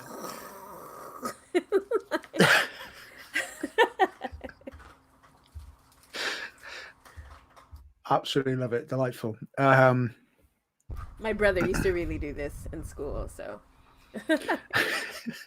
And then looks at Sai and says, when she looks at me, like you see me with a hand puppet, I've been doing her voice all this time, and immediately I put it down. Always the Joker, Si. You remind me of my brother. Good. Sounds like a good thing. She says, you will all write a 3-page essay on the importance of teamwork and doing the right thing. She puts an old-looking book down on the table and says, I will be back in 1 hour. 1 hour? I mean, like, I love teamwork, but 3 pages, that's like a page every part of an hour. I don't... 20 minutes. 4 pages. What size? How do you write that fast? Like 15 minutes. 5 pages. Okay, you all are just confusing me more. I don't know what's going on. Every time you're arguing with her, she's upping the page. No, I know. Yeah. Out of character, I know that's what's happening. Cool, but Bobby B is very overwhelmed by the situation, and Sai is making it much worse by continually shouting out numbers that are making Bobby more frightened. Bobby does not write papers in an hour, usually. So your investigate move in this game is get the 411, which you can use for figuring out weird stuff or for observing the situation, or there is marked drama if you're looking to gather more attitude. I really was just sort of narratively being just what for I everyone. Thought my character would be, so I can do whichever of those. No. I was just sort of going over the rules because in case anyone wanted to sort of think about how they can manipulate themselves at the situation. And then she says, 4 pages within the hour. And she walks out of the room, leaving this leather-bound book on the desk. Yeah, I think I definitely want to provoke her as she leaves. Like at that moment when she's like maximum fear and everything, that's when I like give this huge snore and like there's a bit of drool coming out of my mouth. And I think that falls under provoking for sure. Sure, so I know that she hates it when I fall asleep, and I did it on purpose for sure. So this would be a good time for Blake to roll make drama. There is also the teamwork move of work together. So when someone on your teamwork works together, accomplish the same thing, you can say what you're going to do to make this happen. So let's see what happens with as Blake to start with, because there is an opportunity that Blake might get away with it. So you're going to use the most appropriate trait for this. Yeah, I feel like I'm looking at the traits. I feel like it's cool because I'm trying to be like unaffected by all of this. Cool. I feel like that makes sense. Okay. Yeah. So rolling. If I reroll, can I add the modifier or should I just remove the dice? Say that again. If I select the dice, I'll just reroll it and then add. Yeah, you can just reroll it and then add your modifier. Yeah. Cool. So whatever you choose. Yeah, because this is 3, 4, 5. 6. Oh, can I add my attitude? You can spend a point of attitude, or someone from the team. Yeah, so if you spend 1 point of attitude, that puts it up to 7. 7, yeah. You get away with it, but the person you made the drama with isn't happy about it. So. And then I even added another attitude. Okay. Yeah. So at that point, Mrs. Freya looks at Bobby B, saying, "Unfortunately, Mr. Williamson will be in detention next week for the dance off. You'll be needing to find someone else." Oh gosh. So good. Wait, you can't do that. The team needs me. What? No. So Blake's in the team, I think, as well. So Blake has just been given detention, and which means Blake. I thought it was like both of us were being given detention. No, just Blake for sleeping in detention. I thought you cared about the school, Mrs. F. Whoa, is your desk moving? Sorry, I got so like. Yes, it is. Sorry, distracted. Standing desk. I was like, did the house move? Or sorry. No, just a standing desk. Sorry. Time to sit down. I did have a game once where there was an earthquake during the game, like a literal one, and it was very weird. But anyway, but yeah, Mrs. F, I thought you cared about the school. Like our b-boy team is like the coolest thing about the high school. Would you really like risk us losing to the academy? She looks at you and says, I do care about this school, and that means also caring about doing the right thing. This isn't the land of do as you please, Robert, and there are consequences for actions. And she closes the door as she leaves. That was whack, yo. We got to figure out a way to fix this. What? We what? can't fix what? What? Dude, Blake, didn't you hear? What? Here, when she starts talking, it's just. No, Mrs. F just gave you detention during the dance off. Oh, yeah. I guess that sucks. Maybe. What's in the book? Dude! You can get someone else to replace me. It's fine. Do you not care about, the amazing, powerful, amazing, I don't really have any other, good words, but being on the b-boy team, it's it's an honor. I would think you would know that. You're Amy's sister. It's just dancing. No need to get all. Just dancing. Yeah. Whoa. Keep your pants on. Don't let the. What is that term in the 90s about the pants? She need to read my books. You should. Yeah, I'm thinking oh shoot. There was something about pants. I can't remember. There was some sort of idiom about. There's eat your shorts. Oh, that's what I'm thinking of. Yeah. Whoops, I got it. I got my wires crossed. But yeah, but I think Blake would say something like, "Nah, just we'll just figure it out. I don't know. We don't have to listen to her anyway, right? I could always just sneak out of detention. It's no big." My internet must be having a hiccup. That was all completely roboted from me. I'm sorry. Oh, no problem. Basically, Blake was saying that they're willing to cut detention, which is I assume highly difficult and dangerous and could get Blake into more trouble. But that's what Blake is suggesting. It's either they don't care or they're willing to get themselves into more trouble. Well, I would do anything to make sure that we're all in the dance off. What could possibly be more important than that? It's not like there are any other things going on in our town, I'm sure. I think I want to say that on the same day, there's a contest, there's a submission for a fanfic contest, a Star Trek one. And so Blake is thinking about the fanfic contest is totally, there's nothing more important. Yeah.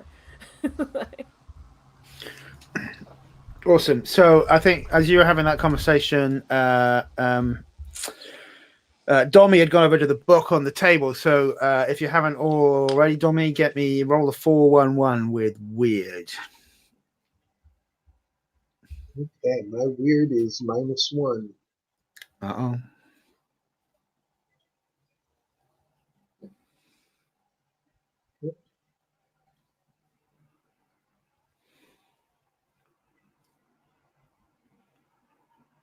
Still an 8. I'm good with that. So, the book has strange symbols and writing on the front. It's got a strange buzzing feel about it. You don't think you've ever seen a buzzing book before.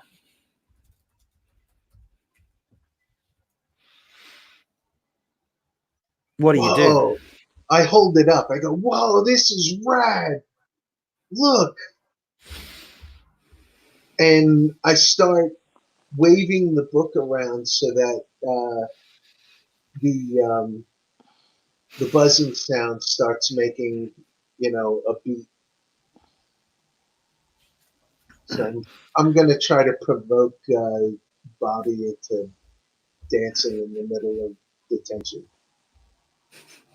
You don't need to roll for that.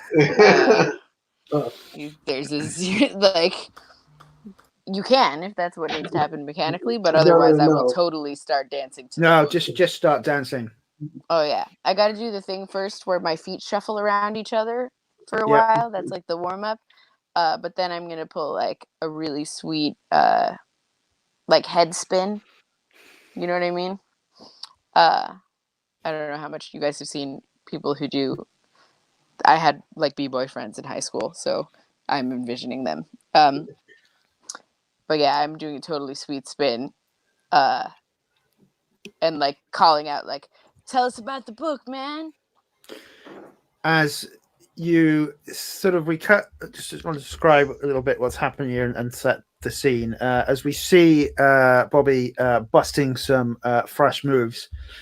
There's sort of a thump and a distant voice. You can say earth, and then another thump in the middle of the move, air, and it's getting louder, fire, water, and suddenly there's a flash of light. And we cut to you all in a very strange location. There is a bearded man with a raven on his shoulder and one eye, and large halls of strange-looking warrior figures, all looking at this appeared group of teens and someone doing breakdancing in the center of the halls of Valhalla. I am like balanced with one arm and shoulder and head on the ground, and I'm otherwise upside down, and just freeze. And I'm like, dude, what did you put in the brownies?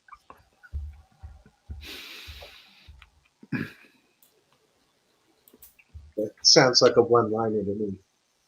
Yep. Oh. Unintentional, but I will take it. So I get an attitude?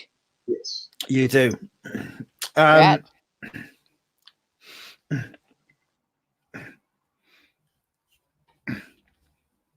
So the figure raises the eyebrow with his and says, "I asked her to find me great warriors." And then the raven squawks, "Say, yeah, you got teens with attitude. It's like great warriors. Probably as good as we can do around here." Actually, could I say, just let me know if it makes sense. I'm wondering if Blake wrote this really long fan fiction series with like a crossover between original Star Trek and the Norse gods. Like, so could I recognize Odin? So I think I sort of took this out of the hook, really like the idea that this town was founded by Scandinavian immigrants, and there are odd stories about Norse gods, and you've got places like Odin Street and stuff like that around the town. But yeah, so definitely. I would just like to express my delight that my mistaking Midvale for Midgard has now landed us in Valhalla. Like I woke up 10 minutes before the game, and this has ended very well for me in terms of. Greek gods are so done. We need more Thor-like powers. Norse gods. Yeah, you can definitely. I'm not going to make you roll for it.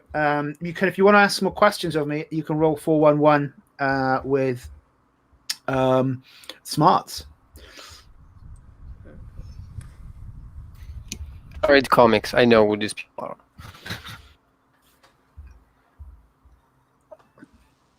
are. I'm going to kind of crumple out of my ball and just be like, Sai, why are you so serious and weird all the time, dude? I'm not serious. Am I serious? We just landed in the middle. That's the weird part. The puppet's the weird part. The other thing is we're like in the middle of this. Dude. Odin's trying to talk to us. We should probably listen. If anyone wants to... Oh, sorry, go ahead. If anyone wants to ask questions of me, I say you can use 411 with smarts at this point to get some framing questions. Okay. So I think Sai is just established in the fiction that he knows all about this stuff. So we'll let Sai roll get the 411 with sharp. I got 6 in the dice. I have no sharp, so like 0. But I got 12. Do you want to spend a point of attitude, or does someone want to spend a point of attitude from their pool to push Sai up to a 7 to 9? Yeah, No, I have 12. Oh, you rolled a 12, did you say? Yeah. Sorry, I misheard you. 2 6s. Oh, nice. Oh. Nice. I know everything about this, as I said. So, ask the producer a question. They must give you a truthful answer. So, what do you want to ask? I want to ask, what are the Norse gods doing in front of me? Well, what Odin is doing in front of me, but Isn't it more what we're doing in front of them? They didn't appear in our high school, right? it's more like, it's how your could they question. possibly exist? How does this work? He looks at the four of you and says, 5. Oh, 5. 5.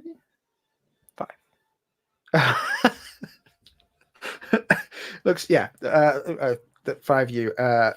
Is that a serpent or a dragon puppet? It's a dragon. It's a green dragon. Her name is Daisy.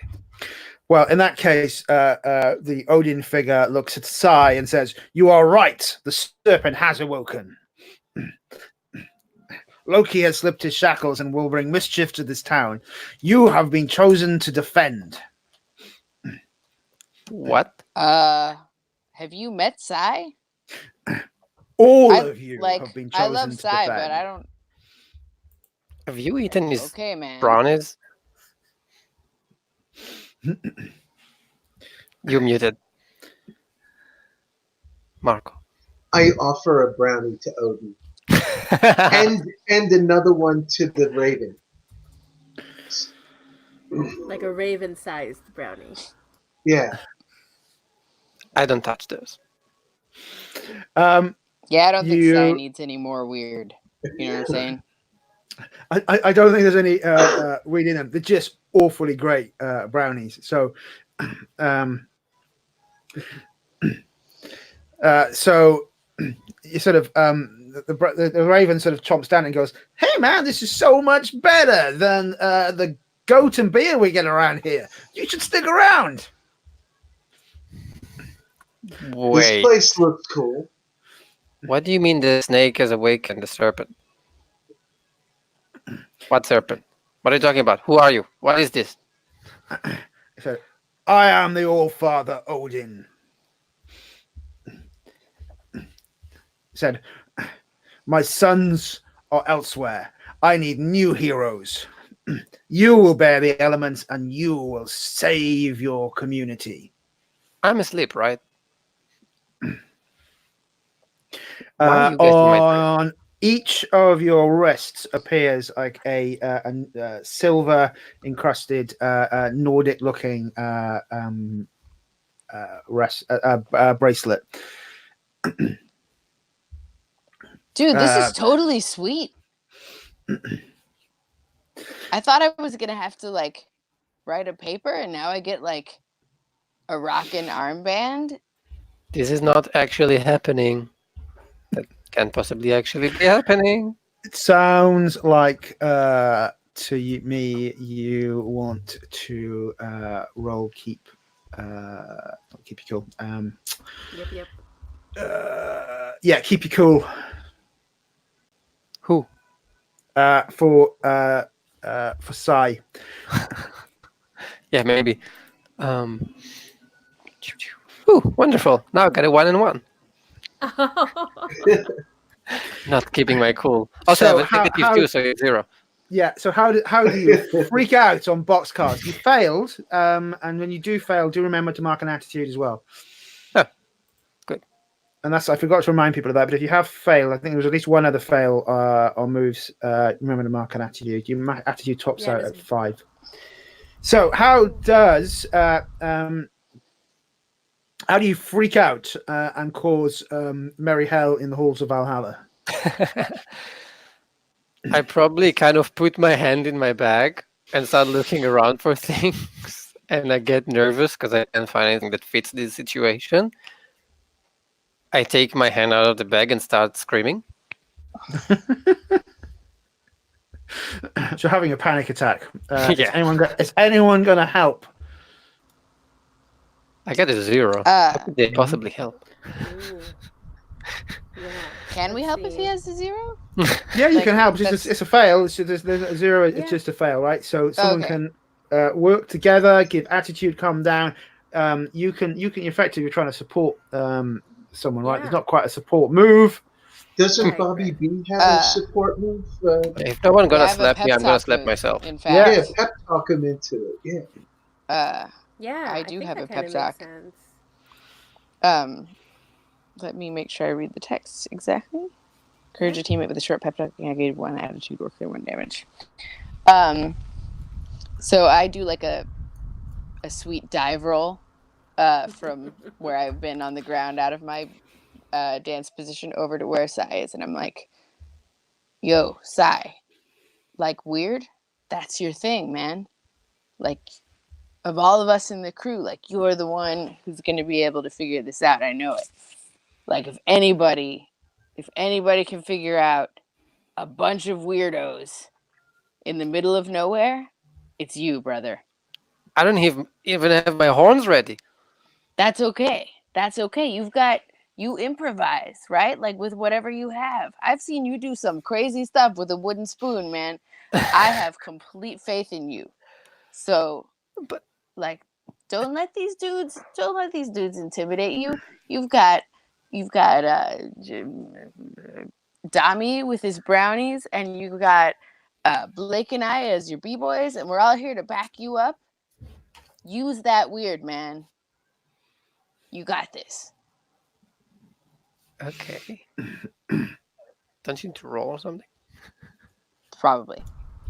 Oh, no, I don't think so. I think no. I think this is because one of the some roles. I think it is. It's a playbook move. Yeah, it's just a playbook move. So no, it's just like a key type move. So it's done. It's boom. That's that. Yep. I guess I'll take attitude. Cool. So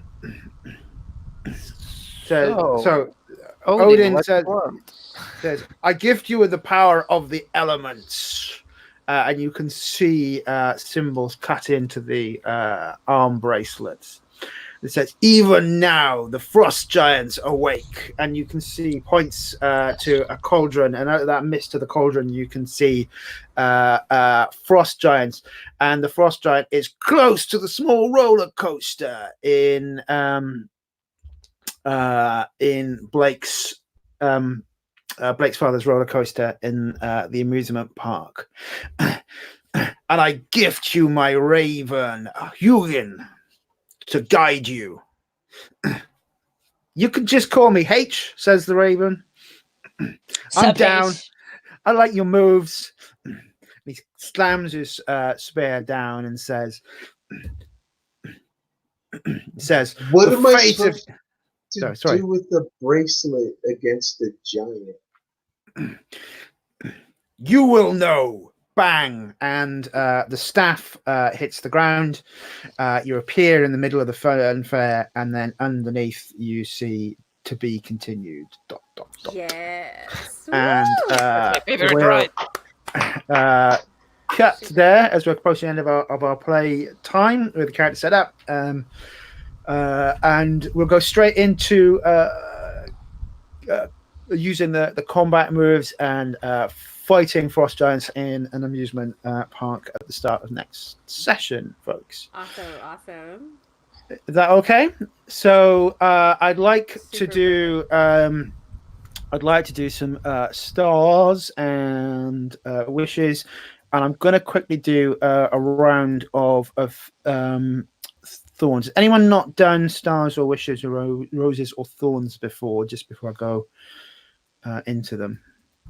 I haven't done it, but I did read about it. So cool.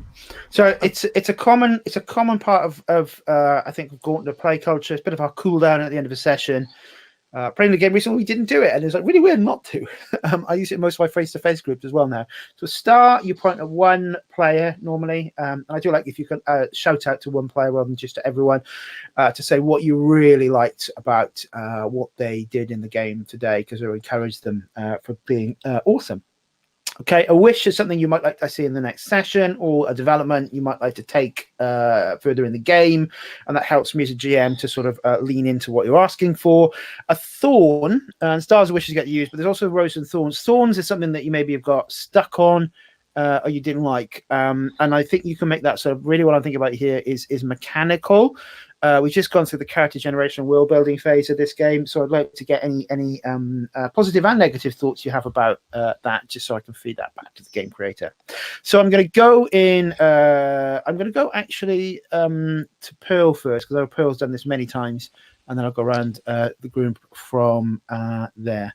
So Pearl, can you give me any stars you want to give out, please? Yeah, stars to everyone for hats and props.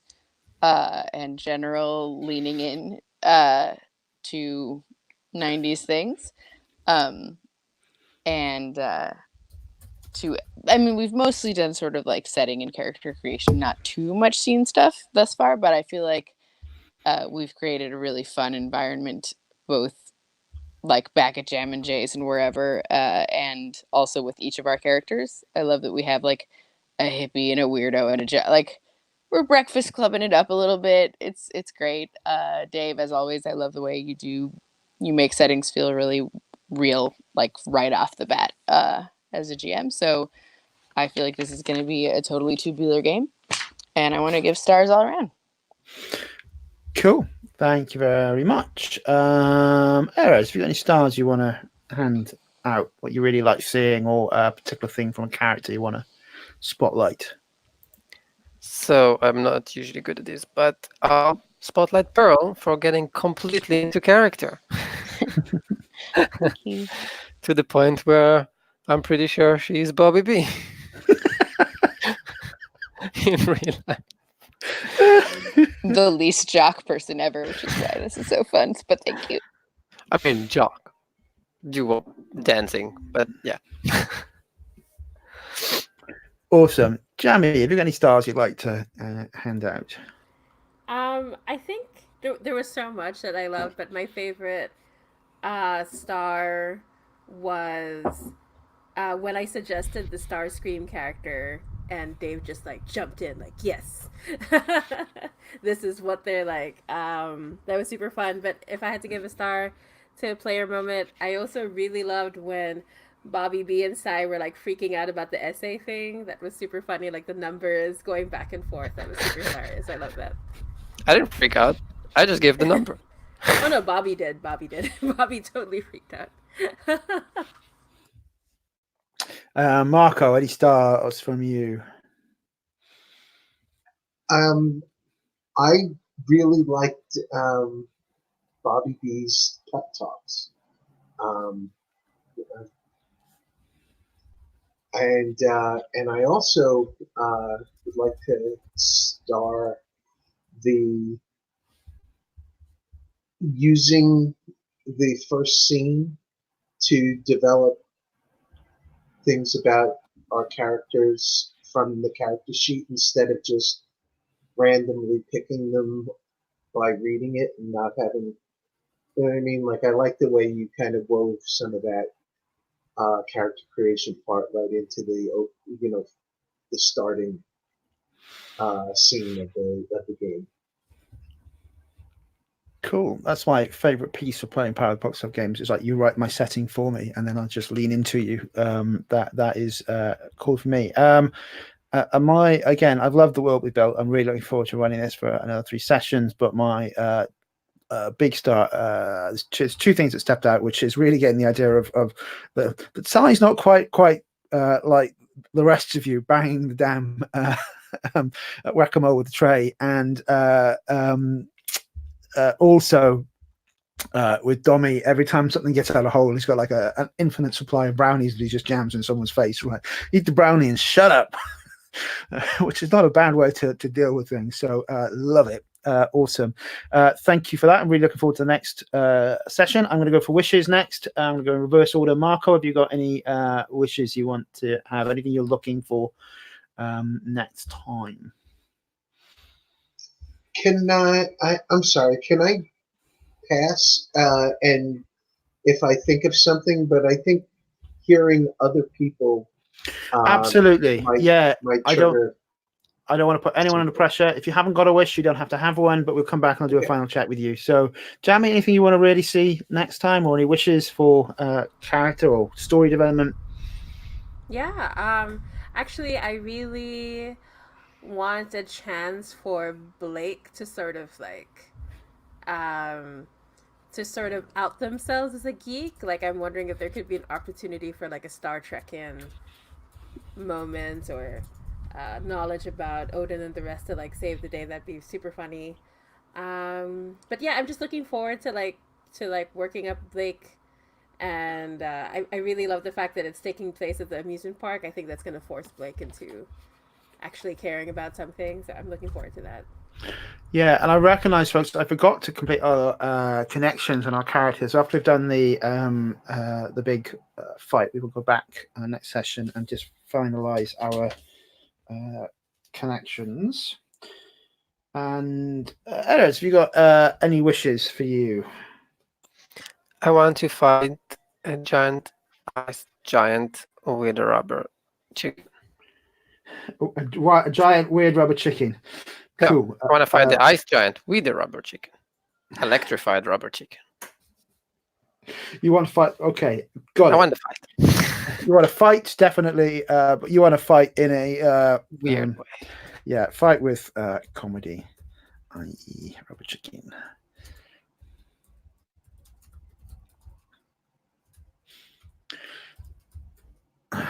I will lean into this. It's starting to feel a bit Shazam, but we will get it there. And Pearl. I all the wishes that were already wished. I would like to +1 those. I'm really looking forward to seeing Blake's sort of hidden side coming out more. I will always like to see someone fighting something with a rubber chicken. All of the above, right? The one thing that I felt, and this may be because we didn't do connections and will just rectify itself, but that I would like is like the clear sense that we may be very different, but we really are a team, right? Like we are and like maybe this is we're becoming a team, but I was like a little bit at times not sure if we were like friends enough for like a 90s teen team. Like I was only dynamic. Sure about Bobby and Blake because of our breakdancing background, but I also wasn't sure about everybody else. Yeah, and that's a mistake on my part. When we did all character generation, I forgot to do the connections. But what I will do as we introduce the connections next time is I'll introduce them through we'll cut from bits in the combat and then cut scene into revealing some of the connections. Nice. Right, so we'll get flashbacks to why you four were chosen and what you are as a team. But I thought I'd done everything before we had a break, and then I realized, no, I forgot connections. But never mind. We will. Yeah, but that's cool. I think that's a great accident. I think it's going to be super cool. Me too. I just want to make sure we all support each other. Like we can think each other are weird. We can think each other are, because we have quirks. But I just want to make sure that we are all a team, because to me that's a big part of these genre. I agree. Okay. In fact, I agree so much that I'm going to add that to the palette. I